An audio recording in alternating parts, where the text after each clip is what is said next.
What's good, horror horde? This is your boy Horror Gamer back with another video for you, and welcome to this week's Horror Gamer Reads. Now, last week's Horror Gamer Reads, we had a lot of story to go through. So Karen is infected and she's slowly starting to fade away, and now they're in a mad dash to find a cure. So without further ado, let's dive right back into Resident Evil Volume 2 Caliban Cove, and let's see if they can help Karen. Let's get it.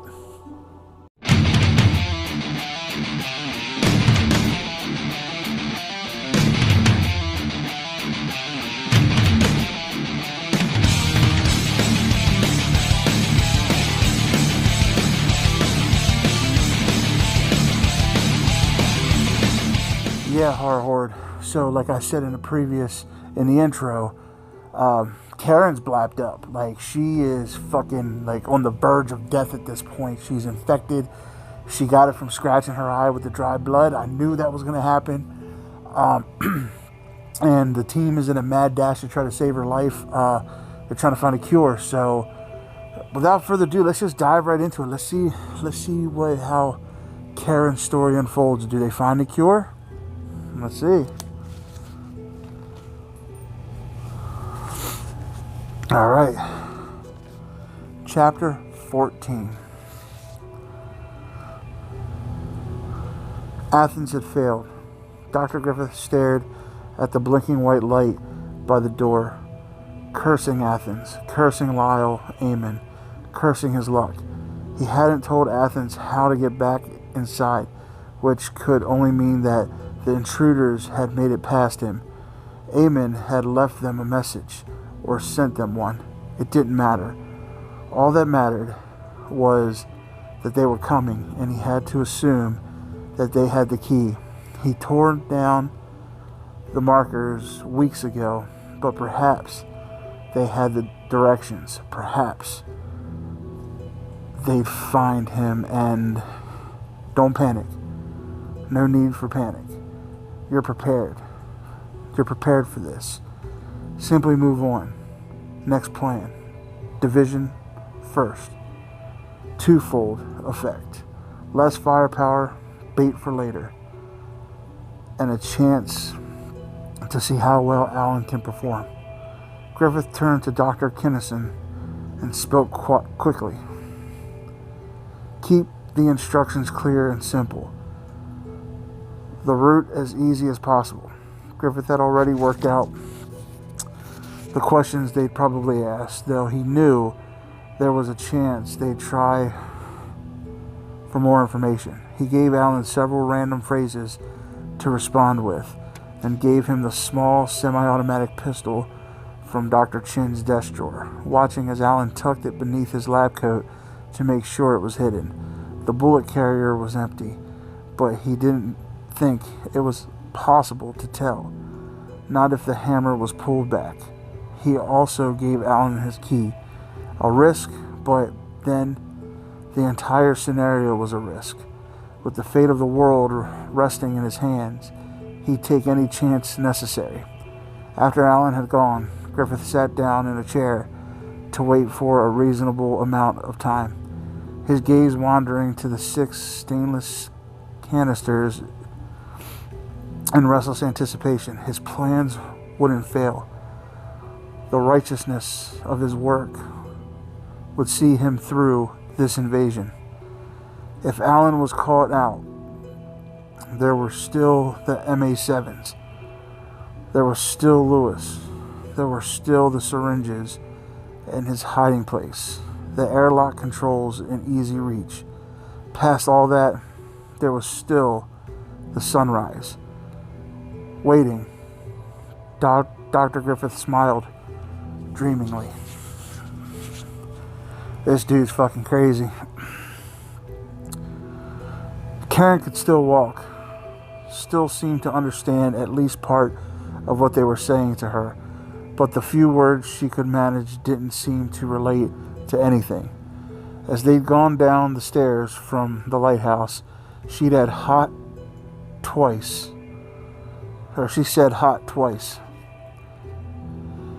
As they walked into the wide, dank tunnel at the base of the steps. She'd said, "I don't want," an expression of fear on her deathly pale, searching face. Rebecca was terrified that even if they found a way to reverse the viral load, it would be too late. It had all happened so suddenly, so fast that she could still hardly comprehend it. There had been a man waiting for them in the darkness of the lighthouse, a trap, just as David had intuited. As soon as they'd gone in, he'd opened fire with an automatic rifle, strafing the door from the shadows beneath the winding metal stairs. Thanks to David's plan, it had been over in seconds, and as Steve had discovered the access door and punched in the code, Rebecca and John had looked over their waiting attacker and seen in the narrow beam of John's flashlight that the man had been infected. His paper-white skin was flaking and creased with strange, peeling, etched lines. He looked somehow different than the triquad's victims she'd seen. Less decayed, his open, staring eyes somehow more human. But then David had gone to get Karen, and Rebecca's interest had been suddenly and cruelly diverted. It had been the walk up the hill, she decided. Even though it shouldn't have made a difference, she couldn't imagine what else might have brought on the amplification so quickly. Somehow, the T-virus must have responded to the physical changes of Karen's increased heart rate and circulation. But as they led the confused and stumbling woman into the lighthouse, Rebecca had found that she'd stopped caring about how. All she wanted was to get to the lab and try to salvage what was left of Karen Driver's sanity. The tunnel beneath the lighthouse seemed to lead back toward the compound in a curving, twisting trail. It was carved from the heavy limestone of the cliff. Mining lights were strung along the walls, casting strange shadows as they moved forward, silent and grimly afraid. John and Steve half pulling Karen between them. Rebecca was last, again feeling a horrible sense of deja vu as they stumbled along, remembering the tunnels beneath the Spencer estate. The same cold damp emanated from the stone, and she felt the same terrible feelings of moving toward unknown danger, exhausted and afraid of screwing up, of not being able to prevent a disaster. The disaster had already happened, she thought, helplessly watching Karen struggle to keep walking.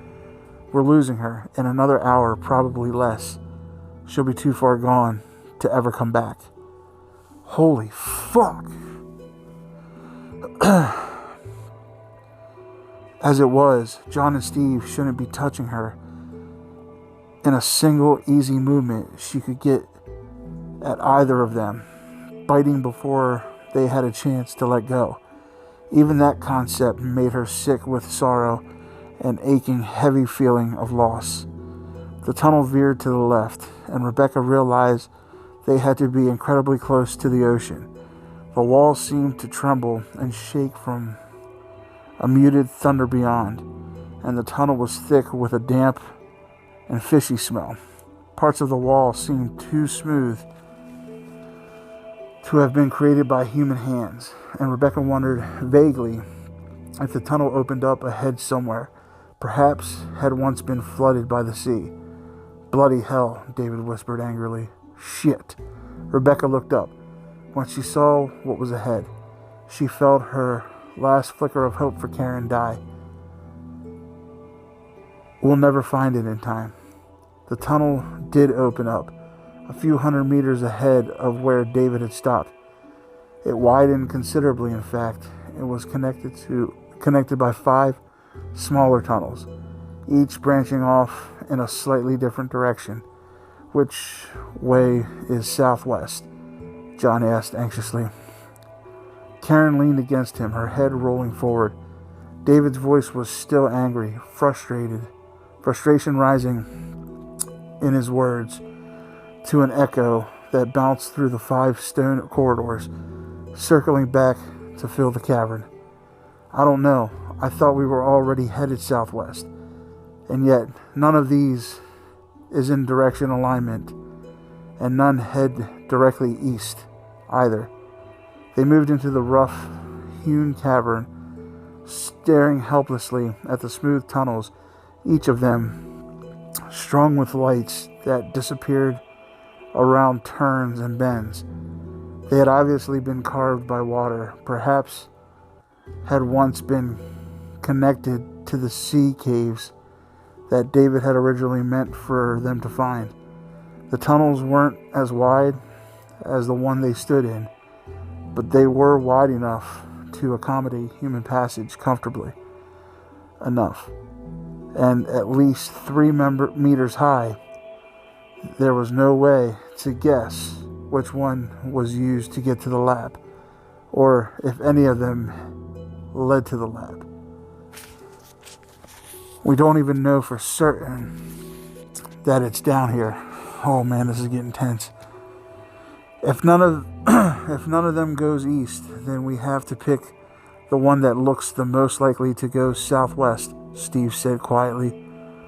Besides, east of here is water. Karen mumbled something unintelligible, and Rebecca stepped forward worriedly to see how she was. Though Steve and John still steadied her, she seemed to have no trouble standing on her own. Rebecca touched her clammy, sweaty forehead, and Karen's rolling eyes fixed on her, glassy and red. The pupils dilated. "Karen, how are you doing?" she asked softly. Karen blinked slowly. "Thirsty," she whispered, her voice bubbling and liquid sounding. "Still responsive, thank God." Rebecca touched her throat lightly, feeling the rapid, thready pulse beneath her fingers. It was definitely quicker than before. Up in the lighthouse, whatever the virus was doing to her, it wouldn't be much longer before Karen's body gave out. Rebecca turned, feeling desperate and angry, wanting to scream for somebody to do something, and heard the pounding footsteps echoing up through one of the tunnels. She grabbed for her Beretta, saw John and David do the same as Steve held on to Karen. "Which one? Where's it coming from? Griffith? Is that Griffith?" The sound seemed to circle, coming from everywhere at once, and then Rebecca saw him, appearing from around the corner in the passage second from the right. A stumbling figure, a flapping, dusty lab coat. And then he saw them. And even from 15 meters away, Rebecca could see the stunned and almost hysterical joy that swept across his face. The man ran for them, his short brown hair wild and disheveled, his eyes bright and his lips trembling. He wasn't holding any kind of weapon, though Rebecca kept hers raised. "Oh, thank God, thank God. You have to help me. Dr. Thurman, he's gone mad. We have to get out of here." He staggered out of the tunnel and nearly ran into David, apparently oblivious to the pistol trained on him as he babbled on. "We have to go. There's a boat we can use. We have to get all out before he kills us all." David shot a glance back, saw Rebecca, and John still had him covered. He tucked the Beretta into his side holster and stepped forward, taking the man's arm. "Easy, calm down. Who are you? Do you work here?" "Alan Kinnison," the man gasped. "Thurman kept me locked up in the lab, but he heard you coming and I managed to get away. But he's crazy. And you have to help me get to the boat. There's a radio. We can call for help." Excuse me. "The lab. Which way is the laboratory?" David asked quickly. Kinnison didn't seem to hear him, too panicked by whatever he thought Thurman might do to them. "The radio's on the boat. We can call for help and then get away." "The laboratory," David repeated. "Listen to me. Did you just come from there?" Kinnison turned and pointed to the tunnel that was next to the one he'd come from. "The one in the middle. The lab is that way." He pointed back the way he'd come. "And the boat's down there. These caves are like a maze." Though he seemed to have calmed slightly as he pointed to the tunnels. When he turned back to face them, he looked as hysterical as he had looked before. He seemed to be in his mid-30s at first glance. But David noticed he had deep lines etched in the corners of his eyes and mouth, and realized he had to be much older. Whoever he was, and however old he was caught in the grip of an almost mindless panic. "The radio's on the boat. We can call for help and then get away." David's thoughts raced in time with his pounding heart. This was it. This was their chance. "We get to the lab, make this Thurman give us the cure, and then get out of this place before anyone else gets hurt." He turned to look at the others and saw the same hopeful looks that he knew he wore. John and Steve both nodding sharply. Rebecca didn't look as enthused. She jerked her head back, motioning for David to move out of Kinnison's earshot. "Excuse us a moment," David said, forcing a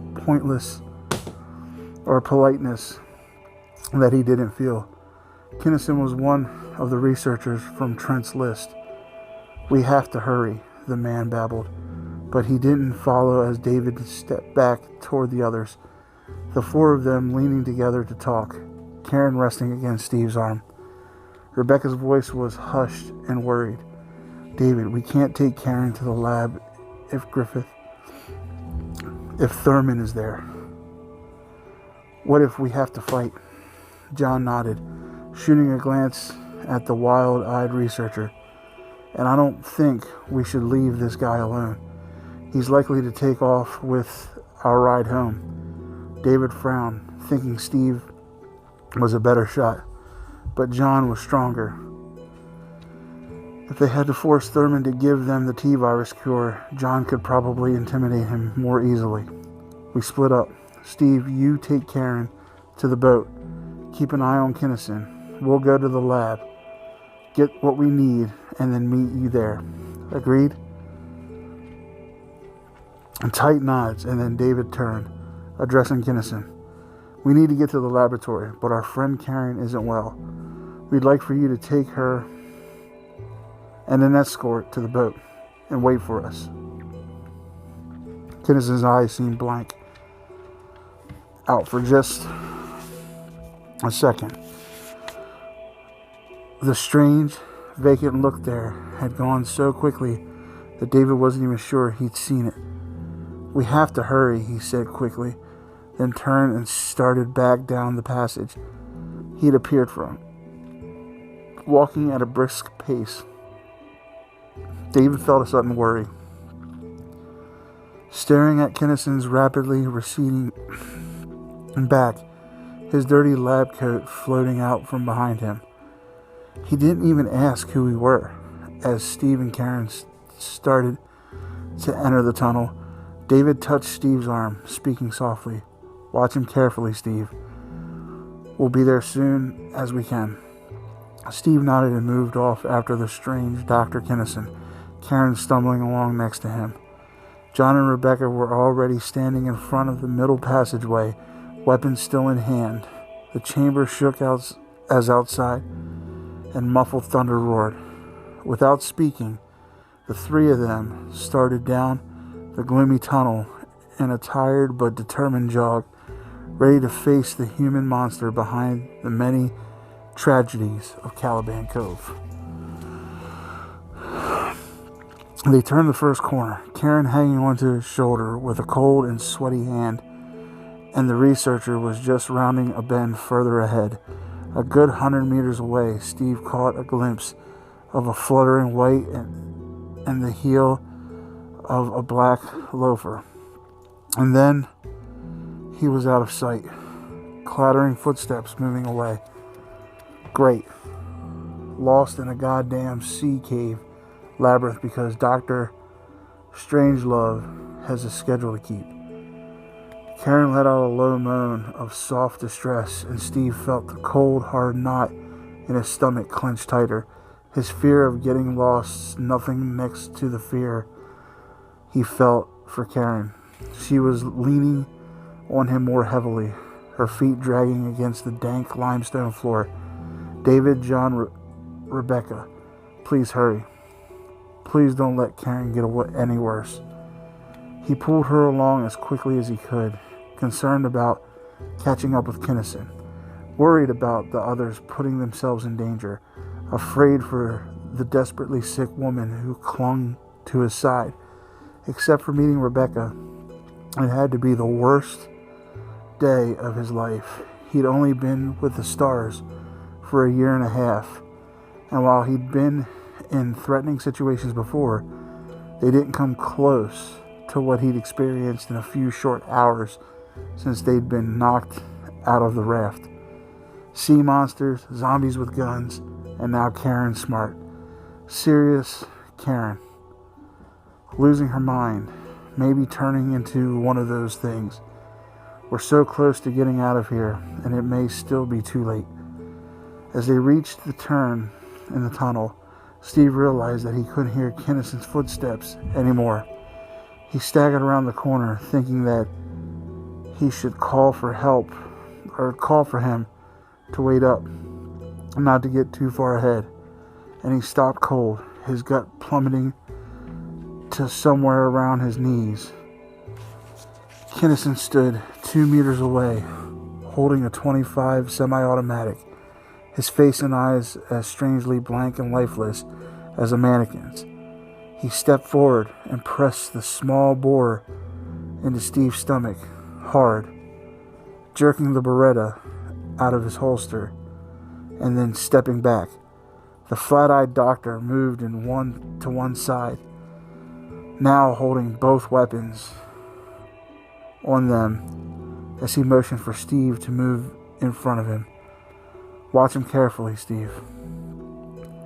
Steve held on to Karen's side, fumbling through his thoughts for ways to stall, to reason with Kinnison, his body tensing to spring even as his brain screamed at him to go along, not to get shot.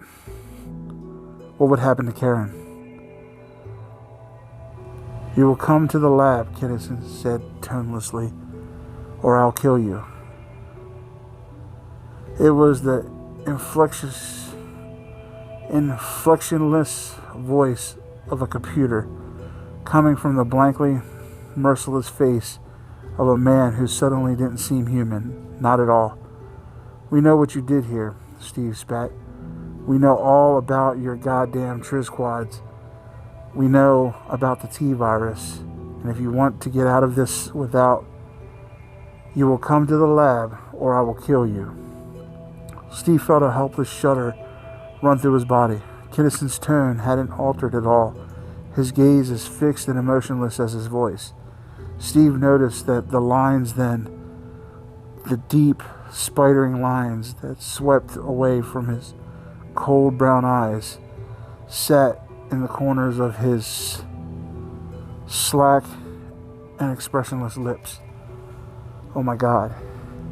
You will come to the lab or I will kill you, he repeated. And this time, he raised both weapons, holding them inches away from Karen's sagging head.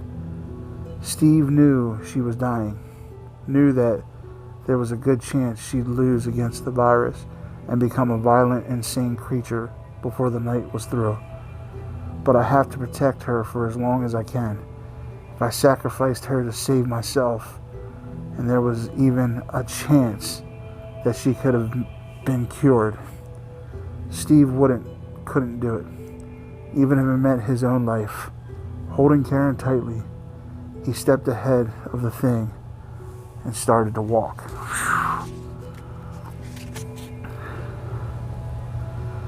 Enough time had passed. If the intruders had done what they were supposed to do, they would have split up, some of them heading mistakenly for the pen, some accompanying the good doctor back to the lab. If Alan had failed, he'd at least have stalled the intruders long enough to keep them out of the open. Either way, it was time. Griffith tapped the control panel for the MA7 enclosure, thinking wistfully how much fun it would be to see the looks on their faces. The red light flashed to green, signifying that the gate was fully open. No matter, he supposed, so long as they died. Holy hell, horror horde. I'm telling you, this book is getting more intense by the minute. I mean, Karen is literally on the verge of death. Like, she is literally on the verge of death. She's about done. Like, her life is ticking away, and like, it just seems like there's nothing anybody can do about this. And it's a shame because her character was a strong character, and now it's like she's fading off, and it's, I don't know, but I'm really intrigued to see what these last few chapters hold. We are on, the next time we're in this book, we're on chapter 15, and there are,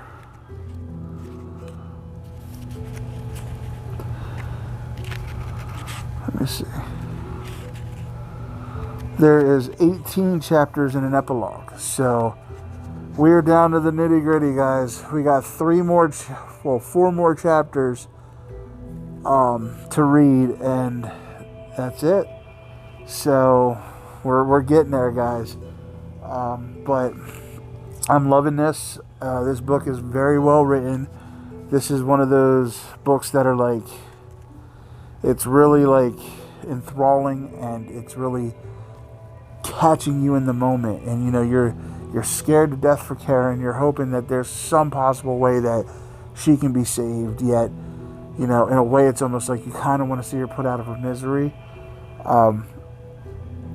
And with this doctor who fucking tricked them, and now the MA7s are going to come into play. There's a lot of shit going on in the next couple chapters, I believe. So, but I really hoped you enjoyed this Horror Gamer Reads as much as I enjoyed making it for you. And like I said, I do apologize. Your boy Horror Gamer isn't the strongest reader, but it's something I enjoyed doing.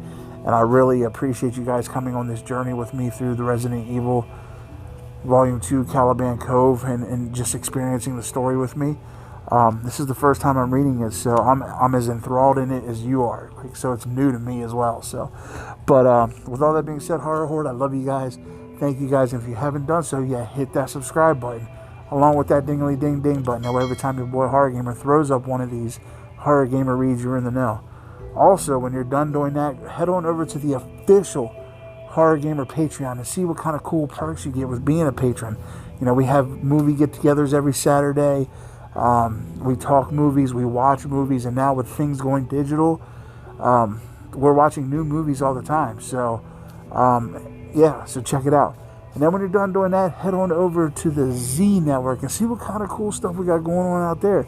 A bunch of us creators got together, you know, threw our collective, like, genres in a pot and just created something special for everybody. And, you know, head on over there. And conveniently enough, the links to both of those are going to be in the description box below. So, but, all right, Horror Horde, with all that being said, I love you guys. Thank you guys. And until next time, this is your boy Horror Gamer saying, as always, don't fear the darkness. Embrace it.